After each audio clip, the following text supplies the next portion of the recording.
오늘 아침 우리에게 주시는 하나님의 말씀은 마태복음 13장 31절로 32절까지 말씀입니다. 신약 성경 22면 마태복음 13장 31절과 32절 두 절을 제가 봉독하도록 하겠습니다. 이 기록된 계시의 말씀을 봉독할 때에 지금도 살아 계셔서 우리 각 사람 심령 안에 실제로 거하시는 주님의 음성을 친히 들으시기 바랍니다. 또 비유를 베풀어 가라사대 천국은 마치 사람이 자기 밭에 갖다 심은 겨자씨 한 알 같으니 이는 모든 씨보다 작은 것이 이르되 자란 후에는 나물보다 커서 나무가 되매 공중의 새들이 와서 그 가지에 깃들이느니라. 아멘. 찬송가 511장 하시겠습니다. 우리가 성경을 해석할 때 가장 중요하고 또 조심해야 할 부분은 성경을 있는 대로 보는 겁니다. 성경을 있는 대로 보지 못하면은 대부분 그 본문의 해석은 그냥 실패로 돌아가는 거죠. 그래서 무엇보다도 본문을 있는 대로 보는 것이 가장 중요한데, 사실 이제 구유복음이라는 게 이제 가장 완전한 복음, 참 복음이라는 것은 우리가 잘 알고 있는 사실이죠. 그런데 아무리 구유복음이라고 해도 또 구유복음의 원리로 해석을 한다고 해도 그러니까 본문을 무시하면, 그러니까 본문을 있는 대로 보지 못한다면 그것도 하나의 교리가 될 수밖에 없는 겁니다. 그래서 우선은 성경을 있는 대로 보고 이제 그 다음에 이제 그 해석의 방법론은 이제 구유복음으로 그 원리대로 이렇게 해석을 해야, 그래야 본문을 정확하게 또 제대로 해석을 할 수 있게 되는 겁니다. 오늘 본문도 우리가 그 바른 해석을 위해서는 우선은 이제 본문이 기록된 대로 이제 물리적으로 해석을 해야 됩니다. 그러니까 뭐 나는 이렇게 생각한다든지 구유복음에서는 이렇게 말하니까 이렇게 해석해야 된다라든지 그렇게 하면은 올바른 해석은 이미 끝장이 난 거죠. 본문처럼 이렇게 그 본문의 범위가 짧을 때, 그러니까 오늘은 2절밖에 안 되지 않습니까? 그럴수록 그러니까 단어 하나라도 있는 대로 그렇게 먼저 물리적으로 해석을 한 다음에 그 다음에 이제 구유복음의 원리를 이제 적용시키는 것이 순서가 되겠습니다. 만약에 그렇지 않고 방법이 또 순서가 달라지게 되면은 엉뚱한 해석이 되는 거죠. 그러니까 오늘 본문을 보시면 우선은 31절에 또 비유를 베풀었다라고 되어 있습니다. 그러니까 이 오늘 본문의 비유는 결국은 앞의 비유를 연장해서 하시는 비유고, 그 앞의 비유는 또 그 앞의 비유인 씨 뿌리는 비유, 그러니까 마태복음 13장은 씨 뿌리는 비유를 기본으로 해서, 그리고 뭐 가라지 비유도 있고 오늘 본문의 비유도 있는 겁니다. 그래서 씨 뿌리는 비유를 모태로 해서 나머지 비유들이 다 그 천국의 일면들을 이렇게 보여준다, 이렇게 보시면 되겠죠. 그 증거가 31절에 또 비유를 베풀었다고 할 때 이 또입니다. 뭐 원어로는 카이가 되죠. 그러니까 그리고, 그러니까 그 앞에 것을 연결해서 이런 뜻이 되겠습니다. 그래서 그 앞에 보시면은 30절에 둘 다 추수 때까지 함께 자라게 두어라 라고 했죠. 그러니까 추수 때까지라는 말은 다른 게 아니라, 그러니까 보혜사가 역사하시는 교회 시대, 즉 신약까지만을 말한다고 말씀을 드렸습니다. 그렇기 때문에 오늘 본문은 그 앞에 가라지 비유를 받고 있기 때문에 오늘 본문에서 말하는 이 천국이라는 것은요, 범위를 생각해야 돼요. 그러니까 천국이 무슨 뭐 구약과 뭐 천년왕국과 뭐 이런 걸 다 포함해서의 천국이 아니고, 오늘 본문에서 말씀하시는 천국은 추수 때까지, 즉 교회 시대예요, 신약 시대의 천국에 대해서 말씀하시는 거다. 이 범위를 우리가 잘 아셔야 됩니다. 그렇기 때문에 씨 뿌리는 비유가 기본 비유다라고 말씀드리는 이유는 뭐냐면은, 그러니까 씨 뿌리는 비유에서의 그 비유의 기본 틀은 씨가 땅 속에 들어가는, 그러니까 성령이 보혜사로 우리 속에 내주하시는 임마누엘을 씨 뿌리는 비유의 기본 틀로 말씀하고 계시거든요. 그러니까 그게 이제 신약과 교회 시대의 구원의 상, 그러니까 구원의 원리, 이렇게 볼 수 있는 거죠. 그래서 오늘 본문에서도, 그러니까 천국은이라고 할 때 이 천국은 다른 천국이 아니라 신약의 임마누엘을 말하는 겁니다. 그래서 천국은 마치 사람이 자기 밭에 갖다 심은 겨자씨 한 알 같으니, 그러니까 이거 여기서 수식하는 말 다 빼면은 뭐가 남냐면 천국은 겨자씨 한 알 같다는 말씀이 되겠습니다. 그러니까 오늘 본문에서 우리가 우선적으로, 그러니까 있는 대로 해석하고 물리적으로 해석해야 될 게 뭐냐면은 바로 겨자씨 한 알입니다. 그러니까 여기서 겨자씨와 한 알, 요 의미 두 개가 이제 붙어져 있죠. 그러니까 차례대로 우리가 한번 있는 대로 한번 살펴보겠습니다. 우선 겨자씨가, 그러니까 겨자씨에 대해서 우리가 살펴야 되는데, 여기 32절에 보면은 이는 모든 씨보다 작은 것이로되라는 말이 있죠. 그죠? 그러니까 이제 이 겨자씨의 특징 중에서도 뭘 말하고자 하시느냐면은 크기를 말하는 거죠. 작다라고 하셨으니까. 그러니까 이 겨자씨의 뭐 여러 가지 부분이 있지만 다른 거 볼 필요 없이 오늘은 겨자씨의 그 크기를 생각해야 돼요. 그러니까 지금 본문에서는 겨자씨가 매우 아주 작다라는 이야기 아닙니까? 그러면 겨자씨가 물리적으로 얼마나 작은지 한번 살펴보도록 하죠. 겨자씨의 지름은 1에서 1.5mm라고 합니다. 보통 그렇다고 그래요. 이게 감이 잘 안 오잖아요. 우리가 뭐 겨자씨를 흔히 볼 수 있는 것도 아니고. 근데 이제 좁쌀 알잖아요. 좁쌀이 평균 지름이 4mm라고 합니다. 그러니까 이 겨자씨는 좁쌀의 3분의 1 크기 혹은 4분의 1 크기 정도 되는 거예요. 그러니까 좁쌀도 작은데 좁쌀의 3분의 1 혹은 4분의 1 정도니까 굉장히 작은 씨앗이 되겠죠. 그래서 예수님께서 비유를, 그러니까 그 나무가 되는 비유를 하시는 데 있어서 다른 씨로 하시지 않고 겨자씨로 하신 이유는 겨자씨가 그만큼 작다라는 의미가 되겠습니다. 그래서 이제 32절에 이는 모든 씨보다 작은 것이로되라는 말을 하고 있죠. 여기에 대해서 이제 또 비판을 하는 사람들이 있죠. 어떤 비판을 하느냐면, 아니 하나님이, 예수님이 전지전능하다면서, 아니 이 세상에는 겨자씨보다도 작은 씨가 얼마나 많은데, 아니 32절에 이는 모든 씨보다 작은 것이다 라고 말을 하면은 뭐 겨자씨가 제일 작다라는 이야기가 되는 건데, 그러면 전지전능이 모순되는 거 아니냐, 하나님이 이런 것도 모르냐라고 비판을 하는 사람들이 있습니다. 그러니까 이런 것도 알아둬야 되겠죠. 그죠? 맞습니다. 그 실제로 겨자씨보다 작은 씨들은 얼마든지 있습니다. 그런데 이런 이의를 제기하는 사람들은, 그러니까 비유라는 게 뭔지를 모르는 사람이에요. 그러니까 비유는요, 그 듣는 사람이 이해를 할 수만 있으면 돼요. 무슨 말이냐면, 그러니까 오늘 본문에서 예수님께서 32절에 이는 모든 씨보다 작은 것이도 로데라는 말은 이 세상에서 제일 작다라는 말 아니겠습니까?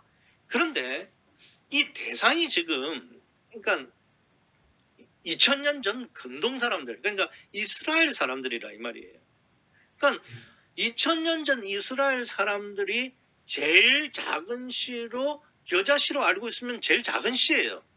그러니까 뭐 그 당시에 뭐 중국에, 아니면 뭐 그때는 이제 그 뭐 미국이란 나라가 없었지만 거기에는 뭐 인디안 원주민이 살았잖아요. 그러니까 그 원주민이, 뭐 호주의 원주민이 더 작은 씨를 가지고 있었다고 칩시다. 그런들 중동에 있는 사람인 그걸 알 수 없기 때문에, 그러니까 그 씨가 있든 없든 간에 이 중동 사람들에게 있어서 세상에서 가장 작은 씨는 겨자씨가 되는 거예요. 그러니까 예수님께서 또 하나님이 그걸 몰라서 이렇게 말씀하신 게 아니고 지금 이 이스라엘 사람들 즉 유대인들을 이해를 시키기 위해서는 이렇게 말씀하시는 거죠.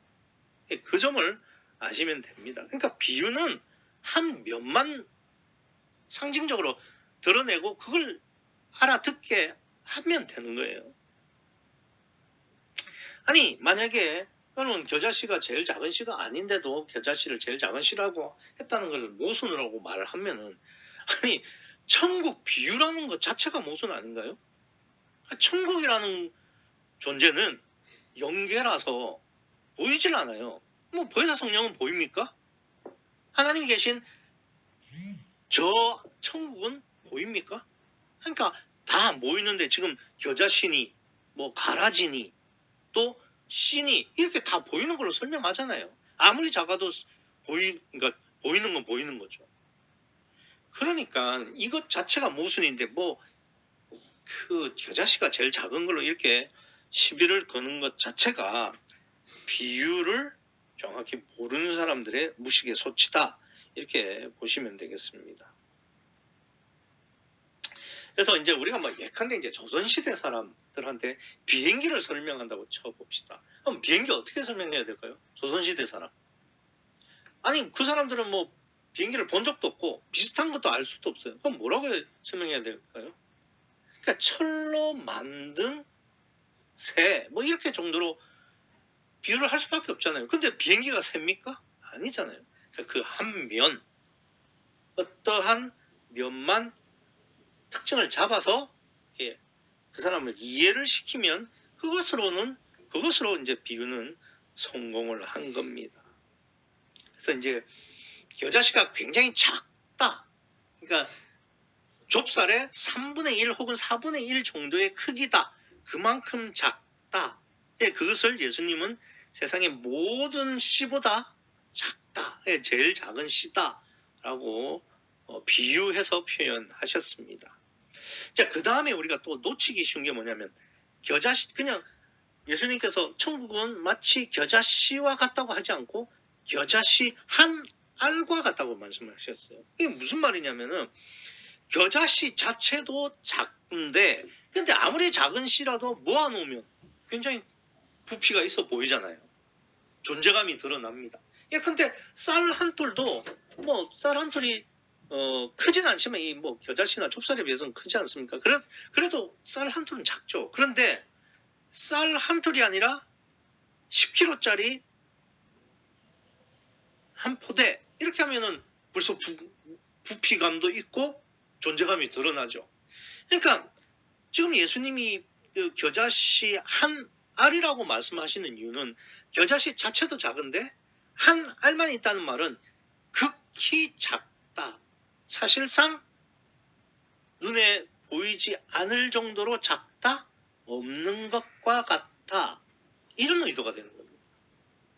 그러니까 이 겨자씨 한 알이 말하는 천국의 비유점은 뭐냐면은 천국이라는 것은 우리 눈에 보이질 않아서 우리가 느끼기에는 우리가 생각하기에는 없는 것처럼 여겨진다. 이런 의도로 이 비유를 드시는 거예요.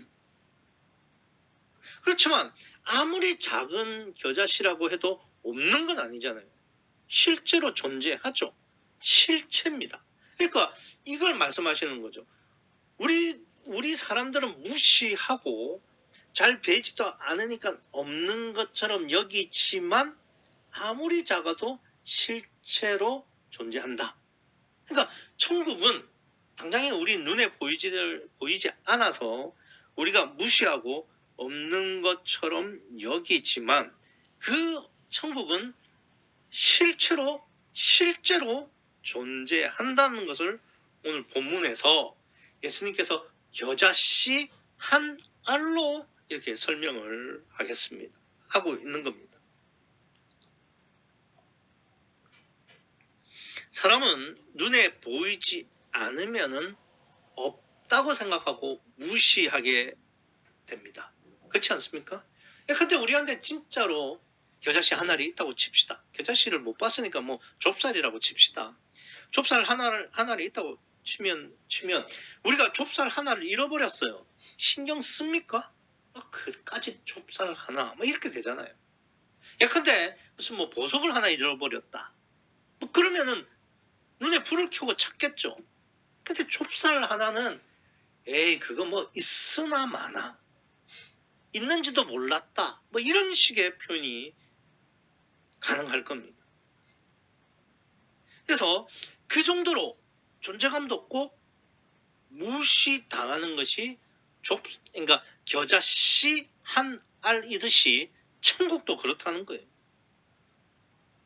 아니 여러분은 천국에 대해서 얼마나 존재감을 느끼고 또 실제와 실체로 믿고 있습니까? 아니 다른 사람 생각할 것 없이 내 자신이 그렇잖아요. 얼마나 하루에 천국이라는 존재를 의식하면서 또 믿으면서 살아가냐 이거예요. 요즘 사람들 참 영적인 것에 관심이 없죠. 안 그렇습니까? 왜 그렇게 요즘 사람들이 영적인 것에 관심이 없을까? 이유는 아주 간단합니다. 태어날 때부터 보이는 것에만 쇠뇌되어 있기 때문에 그렇습니다. 시간이 갈수록 더 심해질 겁니다. 요즘은 돌도 지나지 않은 애한테 스마트폰을 보여줘요. 보여줘서 걔한테 그 애한테 돌도 지나지 않은 애가 집중하도록 만들죠. 그래서 조용하게 만드는 거죠. 그래서 뭐 식당이나 어디 뭐 공공장소를 가보면은 애들이 떠들까봐 또 딴짓을 할까봐 또 귀찮게 할까봐 그러니까 스마트폰으로 이렇게 잡아두는 거죠. 그러면 걔들은 돌도 안 지난 시대 그러니까 그때부터 계속해서 보이는 것에 고착이 돼서 보이는 것이 전부인 인간으로 조기 교육을 받는 거예요. 그러니까 보이지 않는 영에 대해서 무관심한 것은 그거는 당연한 거지 이상한 일이 아니에요. 뭐 사실 앞서 말씀을 드렸지만 우리 역시도 천국을 소망하고 또 보이지 하나님을 믿는다고 하면서도 우리 역시 늘 보이는 것에 쩔쩔매고 고착돼 있는데 아니 그런 믿음조차 그런 생각조차도 없는 사람들은 보이는 것에 지금까지 고착돼 있고 그것을 위해서 살아왔는데 영이라고 말을 하고 천국이라고 말하면 관심을 갖겠냐 이 말입니다. 그건 당연하다 이거죠. 그래서 뭐 요즘은 인터넷이 많이 발달돼 있지 않습니까? 그러니까 영적으로도 이게 문제가 되죠. 그러니까 사실 자기 부인이라는 게 뭐 거창하고 먼 이야기는 아닙니다. 그러니까 뭐 인터넷에 대해서는 저도 할 말이 없죠. 뭐 저부터 해결을 해야 되는 건데, 그러니까 보는 것에 마음을 둘수록 천국과는 멀다. 천국하고는 상관없다. 이렇게 보시면 되겠습니다. 그래서 이제 그것을 본문에서는 천국을 겨자씨 한 알로 비유를 하시는 거예요. 그러니까 천국은 보이지 않으나 실존하는 영이요 영계라는 사실을 우선 명심하라는 말씀이죠. 그래서 이 천국은 우리가 보이는 이 육의 세상의 문제가 아니라 보이지 않는 그러나 실제로 존재하는 영과 영계의 문제다. 그것에 대한 영적 싸움이다. 요 점을 말씀하시려고 하는 거죠. 그런데 이 겨자씨 한 알이 그냥 뭐 손바닥 위에 놓여 있거나 뭐 책상 위에 있는 게 아니죠. 오늘 본문을 보시면은 31절에 천국은 마치 사람이 자기 밭에 갖다 심은 겨자씨 한 알이라는 거예요. 그러니까 겨자씨 한 알이 그냥 뭐 어디 허공에 떠 있거나 뭐 곡물점에 있거나 이런 게 아니에요. 자기 밭에 심겨져 있는 그 겨자씨 한 알이라는 겁니다. 그러니까 오늘 본문 역시 지금까지 지난주에도 제가 설명을 드렸지만 자기 밭에 대해서요 누차 말해왔던 씨 뿌리는 비유의 좋은 밭, 좋은 땅을 말씀을 하는 거고 그 앞에 가라지 비유에서의 제 밭에 해당하는 겁니다. 다시 말씀을 드려서 오늘 본문 역시 거듭난 그리스도인을 말하는 겁니다. 그러니까 거듭난 그리스도인이 어떻게 구원을 얻고 또 성숙해 가는지를 오늘 본문에서는 자기 밭에 갖다 심은 겨자씨 한 알로 말씀을 하고 있다. 비유를 하고 있다. 이전부터 우리가 방향을 잘 설정을 해야 돼요. 그러니까 사실상 이렇습니다. 그러니까 이 마태복음 13장을 천국장이라고 이야기를 하는데 이 마태복음 13장은 기본 비유가 제일 처음에 나오는 씨 뿌리는 비유예요. 근데 그 씨 뿌리는 비유에는 4가지 밭이 나오고 길가와 돌밭과 가시밭 같은 경우는 이 씨 뿌리는 비유에서만 나오지 그 다음부터는 사실상 의미가 없어요. 그러면 나머지 13장 비유는 어떤 것이 주로 이루고 있느냐? 좋은 땅에 대해서 이야기하는 겁니다. 그러니까 좋은 땅이 어떻게 씨앗을 땅에 받아들이느냐, 심기어지느냐와 그 심기어진 씨앗이 어떻게 결실해 내느냐. 그러니까 즉 구원과 성숙에 대한 비유지 그 앞에 구원받지도 못하고 성숙하지도 못하는 심령에 대해서는 말씀하시지 않는다 이 말입니다. 그래서 오늘 본문에서도 그냥 겨자씨 한 알이 아니라 자기 밭에 갖다 심은, 그러니까 갖다가 가지고 와서 심은 겨자씨 한 알이다라고 이야기를 하고 있습니다. 그러니까 여기서는 이제 실질적으로는 씨 뿌리는 비유에서는 좋은 땅에 해당하는 그거를 다시 세부적으로 보충적으로 또 어느 일면을 오늘 본문에서 말씀하시겠다 이런 의도가 되는 거죠. 근데 여기 보시면 시몬이라는 단어가 있지 않습니까? 그러니까 이게 이제 헬라어로는 스페이로라는 단어인데요. 이 스페이로라는 단어는 그 앞에 우리가 그러니까 씨 뿌리는 비유에서 예수님께서 13장 3절에 보시면은 저에게 말씀하여 가라사대 씨를 뿌리는 자가 뿌리로 나가서라고 할 때 그 다음에 4절에 뿌릴새라고 할 때 이 뿌린다는 단어가 같은 스페로라는 단어예요. 그러니까 씨 뿌리는 비유에서의 뿌린다는 말과 오늘 본문의 31절에서 심었다라고 할 때 이 심은이라는 단어가 우리나라 번역에서는 뭐 뿌린다와 심은으로 이렇게 그러니까 분리되어서 번역되어 있지만 원어는 스페이로 같은 단어입니다. 그러니까 오늘 본문에서도 심었다라기보다는 뿌렸다, 자기 밭에다가 갖다가 뿌렸다 이런 의도가 되는 거죠. 왜 제가 이 심은이라는 말보다는 뿌렸다라는 말로 제가 다시 재차 설명을 드리느냐면은 심었다고 하면은 이것은 그 심는 자의 의지가 들어가게 되죠. 그렇게 되면 인격적 관계에 문제가 생긴다 이겁니다. 그러니까 하나님과 그러니까 성령과 나 사이의 관계는 철저하게 인격적인 관계고 주도권을 우리가 가지고 있어요. 인간이 갖고 있다고요. 그러니까 내가 나를 부인하기를 소원할 때 성령이 역사를 하시는 것이지 나는 소원하지도 않는데 성령이 무조건 갖다 심고 그러지 않는다 이 말입니다. 그러니까 심었다라는 번역이 제가 볼 때는 오늘 본문에서는 굉장히 잘못된 번역, 즉 그러니까 구유복음적인 원리를 모르는 사람이 해석을 했기 때문에 심었다라고 번역을 한 겁니다. 아니 그 앞에는 뿌렸다고 번역했잖아요. 그러면 여기서도 뿌렸다고 하면 될 것을 자기가 봤을 때는 아 이게 자기 밭이니까 심었겠구나 라고 생각을 하는 거죠. 아닙니다.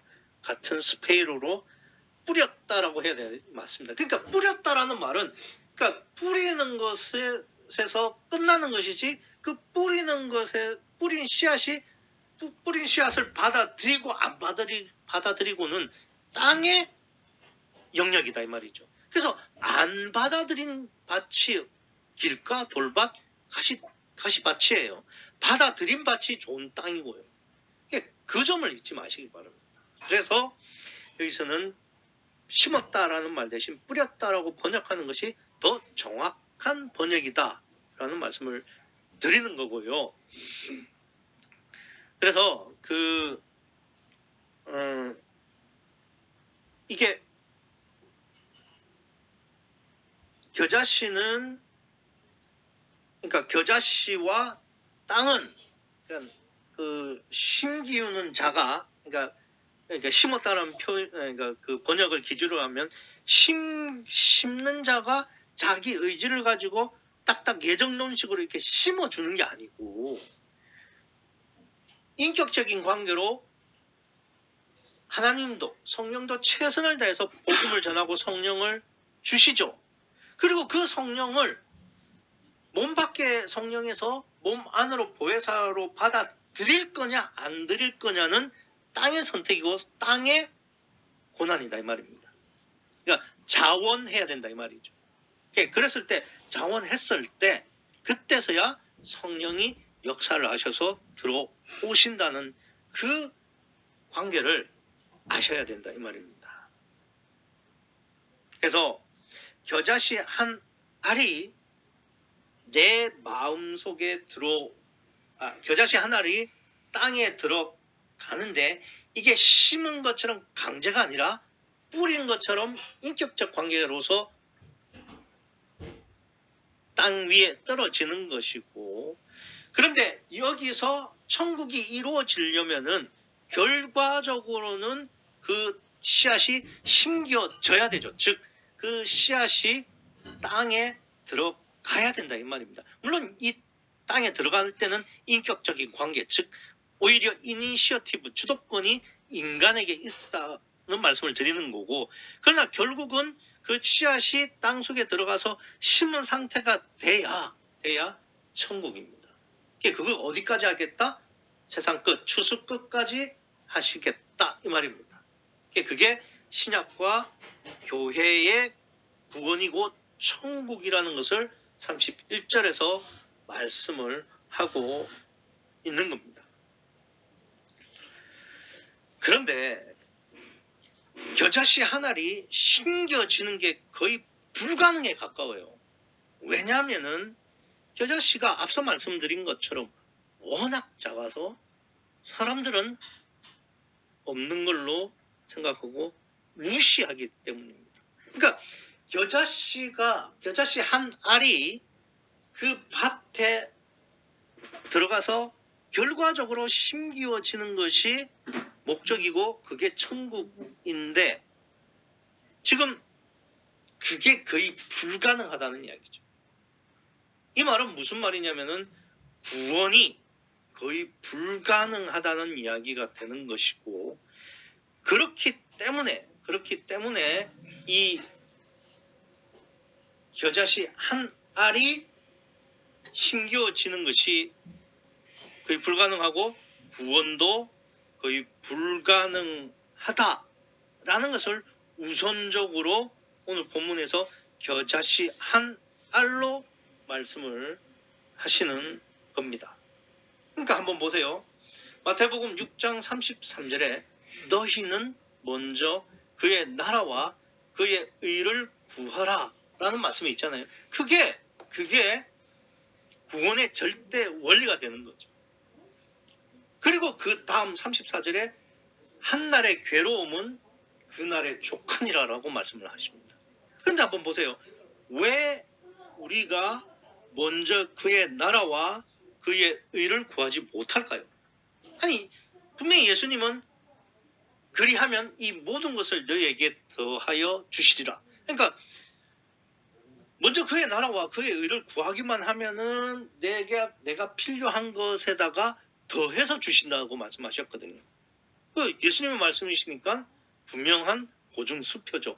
그런데도 우리는 왜 그의 나라와 그의 의를 구하지 못하는 걸까? 이 겨자씨 한 알이라서 그래요. 예컨대 천국은 에베레스트 산이니라 라고 하면 우리가 존재감을 느끼죠. 아, 에베레스트 산. 아, 천국이 그렇단 말이야. 그러니까 내가 그거를 의식하지 않으려고 해도 에베레스트 산이라는 거대한 존재감이 이미 내 마음에 있죠. 그러니까 내가 천국을 의식할 수가 있죠. 그런데 겨자씨 한 알이 천국이다 보니까 우리가 의식을 하지를 못하고 또 믿음이 없게 되는 거죠. 그렇기 때문에 먼저 그의 나라와 그의 의를 구할 수가 없어요. 당연히 그의 나라와 그의 의를 먼저 구하지 못하게 되고 그러면 구원이 불가능하죠. 그러니까 겨자씨 한 알이 말하는 이 신약의 천국 즉 구원은 거의 불가능합니다.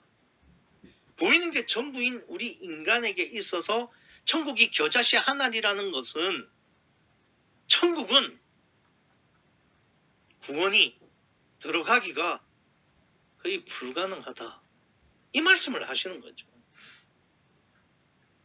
아니 한번 생각해 보세요. 우리가 배가 고파 죽겠어요. 먹을 게 없어서 이제 양식이 없어서 이제 진짜 아사 직전입니다.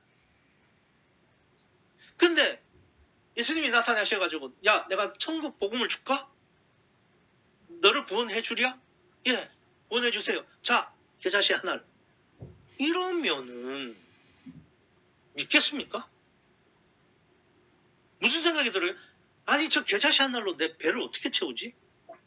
저게 나한테 구원이 된다고? 저게 나를 지금 놀리는 건가? 이런 생각이 안 들겠어요? 아니 밥 한 공기면 또 모를까?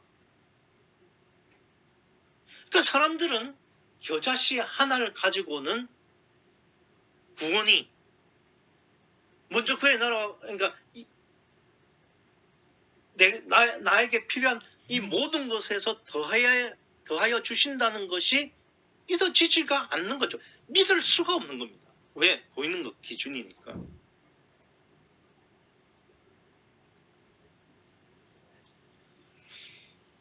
그래서 우리가 보기에는 길가나 돌밭 그리고 뭐 가시밭이 한심해 보이지만은 우리 역시도 마찬가지다. 겨자씨 한 알로 우리가 얼마나 의미를 두고 있고 얼마나 믿음을 가지고 있냐 이거예요.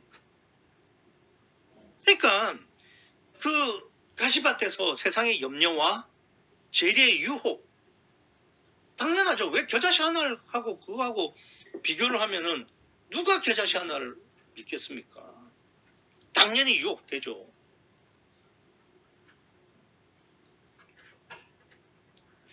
그래서 육체를 부인하라는 겁니다. 그러니까 보이는 것이 전부인 이유는 우리의 육체가 보이는 게 전부이기 때문에 그러니까 육체를 부인해야 즉 보이는 것을 부인해야 전부인 것을 부인해야 그 다음에 좋은 땅으로 가서 그러니까 우선은 씨앗이 들어갈 수가 있고 그 다음에 결실도 된다는 거죠. 그러니까 구원이 돼야 성숙이 되는 거 아닙니까?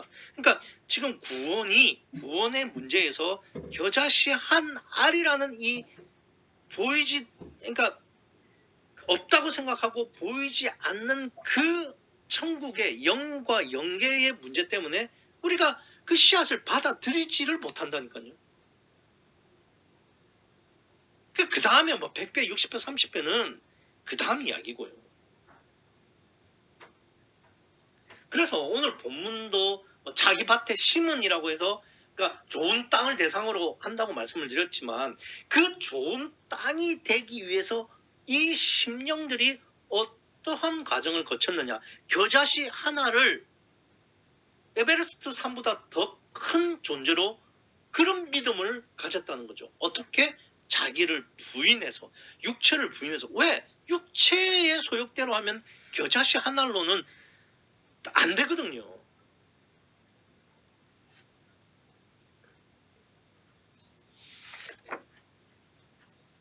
그래서 겨자씨 한 알을 내 마음속에 주님으로, 하나님으로, 구원으로, 천국으로 받아들인다는 것 자체가 거의 불가능해요.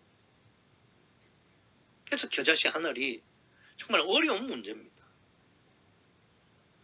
그러나 겨자씨 한 알이 들어가야 결실하게 됩니다. 오늘 본문에서는 뭐라고 됐냐면은 이는 모든 씨보다 작은 것이로되 자란 후에는 나물보다 커서 나무가 되매 공중의 새들이 와서 그 가지에 깃들이느니라. 그러니까 겨자씨 한 알이 씨앗으로 있을 때는 정말 보이지도 않는 미미한 존재지만 이것이 일단 자라게 되면은 나무가 돼서 공중에 새가 깃들인다는 거죠.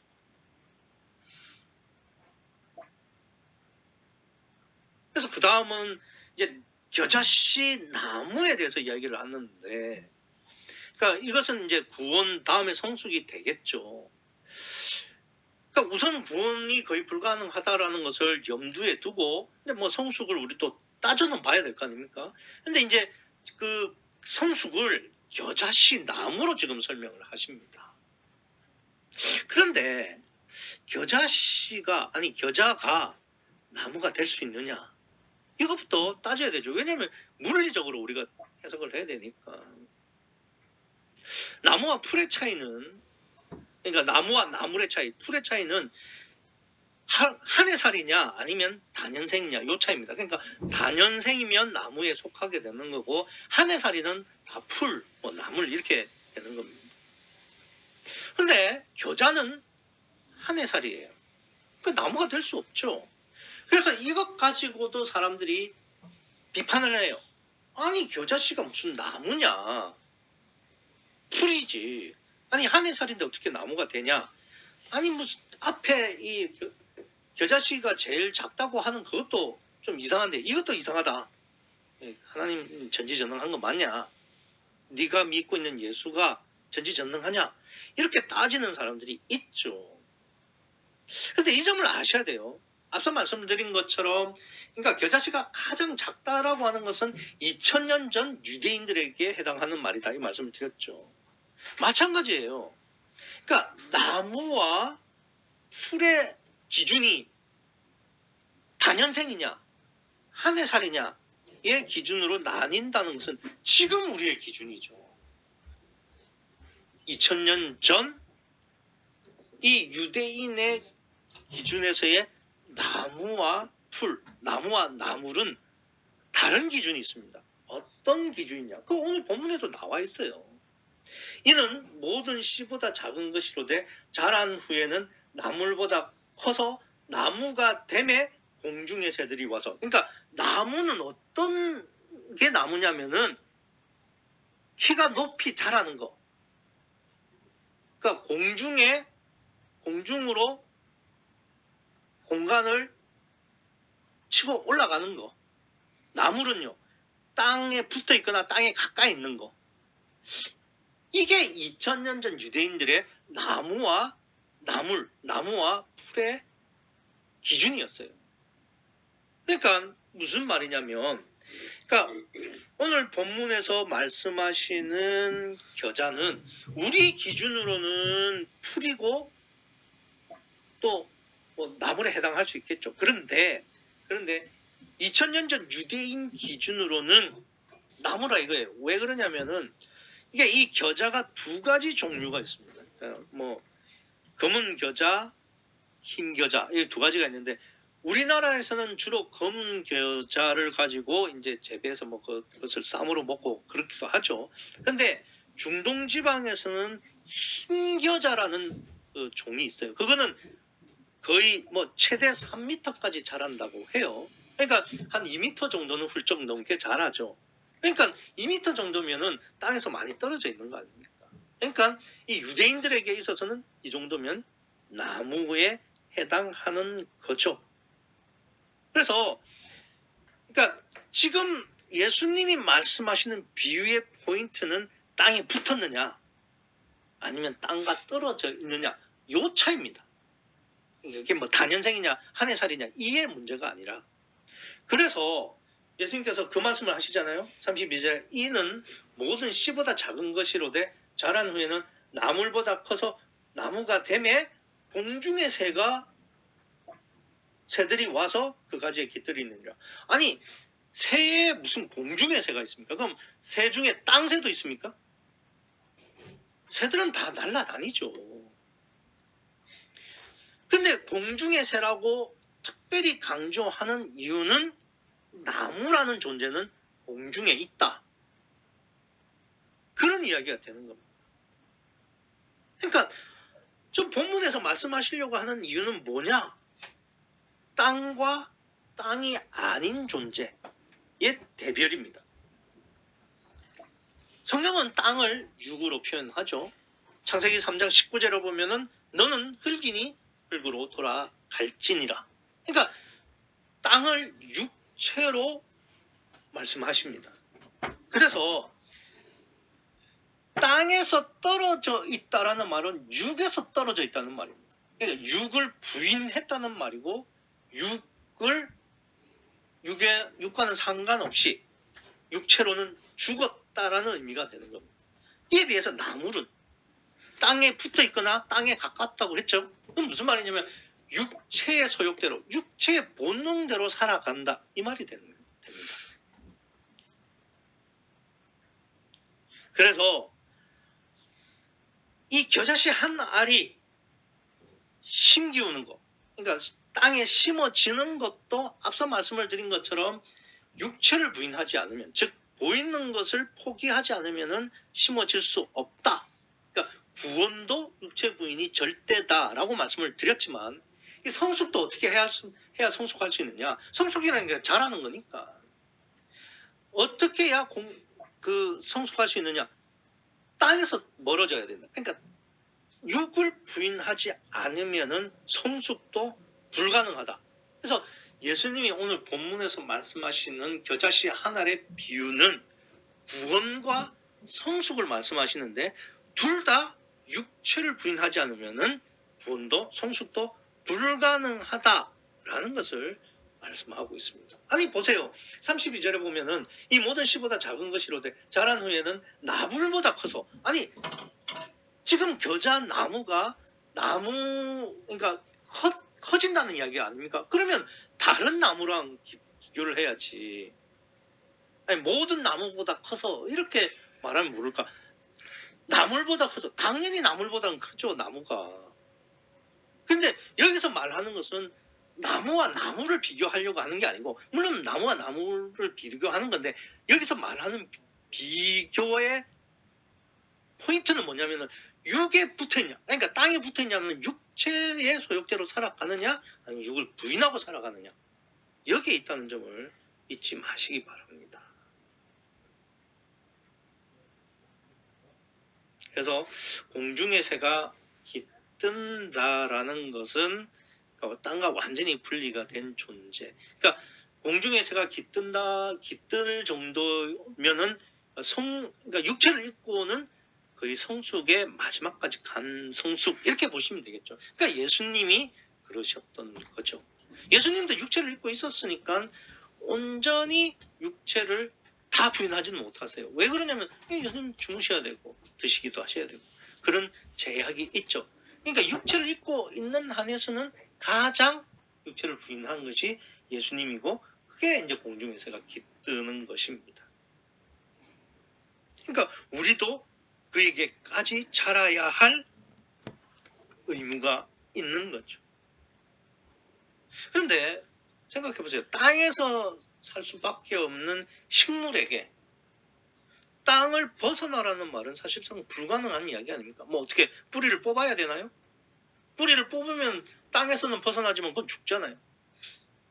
그러니까 이게 심각한 문제가 뿌리는 땅에 박고 있으면서 또 땅에서는 또 멀어져야 돼요. 육체를 입고 있으면서 육체를 부인해야 된다는 것이 이게 아이러니고 모순된 이야기다 이겁니다.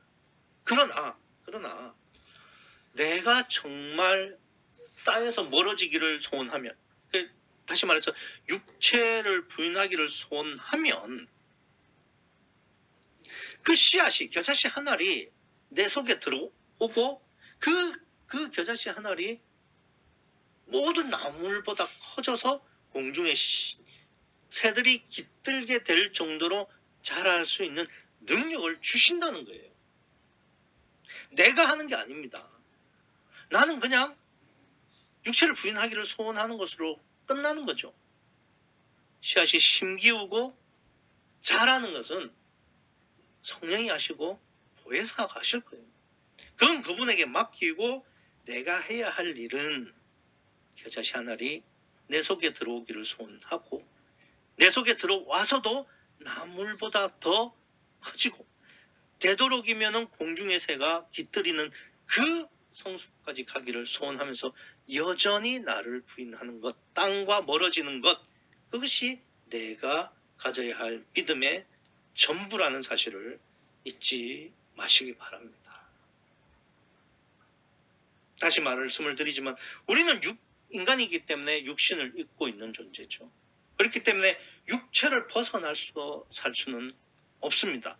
그러나 육체를 온전히 부인하고 주님만 바라보게 될 때, 마태복음 6장 33절 말씀처럼 너희는 먼저 그의 나라와 그의 의를 구할 때